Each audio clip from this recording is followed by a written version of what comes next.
So what we're trying to do is look at the thing at three phases, how people are engaging with the consumption at the source level, what are the post-disposal or post-consumption behaviors, and let's say how practices or behaviors can be regulated by different laws and policies. My name is Raj. I'm a PhD candidate at the Jawaharlal Nehru University, India. My work is around sustainable consumption practices of single-use plastic, and I'll be doing my fieldwork in Mumbai. A couple of things. First one is that the focus of the Blue Charter around plastic pollution in marine systems.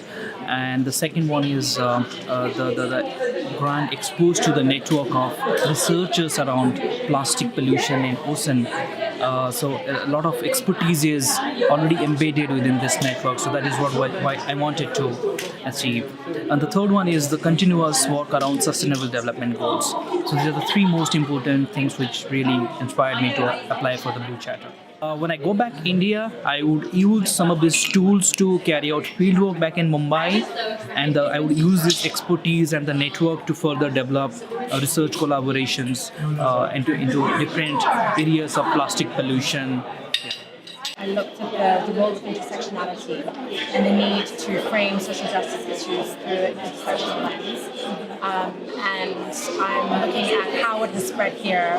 So SOAS is actually going to be a big part of my research to see the impacts of what it actually means, because I think it's kind of the hot topic in education, but it has very different meanings and implications for different people. My name is Karen Tundi Peterson. I'm from South Africa. I'm a Commonwealth scholar, and I'm doing my PhD at Warwick University in the sociology department within specifically women and gender. And my PhD is focusing on decolonizing knowledge production, decolonizing the university. So I'm looking at social movements such as Rhodes Must Fall and the Fallist movement that traveled from South Africa to the UK. And what are the impacts of this activism on the academy? What does it mean to decolonize the academy? What are the implications of it? So it's context specific, but I want to really understand the kind of commonalities and the themes that people are addressing in terms of confronting colonial legacies, and really the implications for how you decolonize an institution. Very happy and honored to be part of the Peace and Reconciliation Network. I think that the network is doing incredible things and really important things in terms of reparations. I know it's a difficult word, but I think that it means so many different things, but it's about specifically around redress and about facing up to difficult histories and the legacies of those histories and how they have been internalized and ingrained in our universities and our systems, and in our minds in a way. And I think that this is a good start to really look at the trauma of so many generations and what can we do now in this moment to face up to that past, and find ways to build peaceful societies, which I think is really important, and to go beneath the surface of the conversation. And I think that the work that the Peace and Reconciliation Network is doing around that is really crucial. It's a pleasure to be here with you today to share the story of how my Queen Elizabeth Commonwealth Scholarship transformed my studies, perspectives, and future. My name is Andrew Harvey, and I'm a linguist. I started my Queen Elizabeth Commonwealth Scholarship in 2011, actually day after my 23rd birthday, and I finished at the end of 2013. And so I spent a year basically at the University of Dar es Salaam, living in the city and taking courses at the university.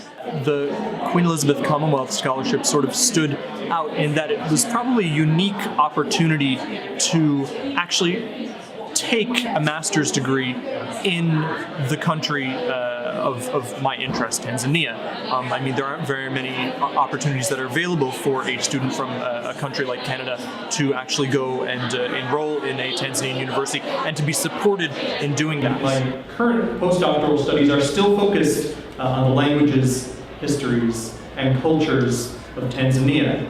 And it is this work, this privilege of intimate work with people within their communities, within their cultural universes, and on their terms that makes me the most excited, piecing together historical epics from the tongues of bards taking tea with rainmakers, digging medicine from the earth of sacred dark forests. And very simply, I mean, none of this would have been available to me without my Commonwealth Scholarship studies at the University of Dar. I mean, it taught me to see theoretical material through an African perspective, adapting to life in a rural community, taught me to conduct fieldwork in a way that was in tune to local sensibilities and ways of knowing.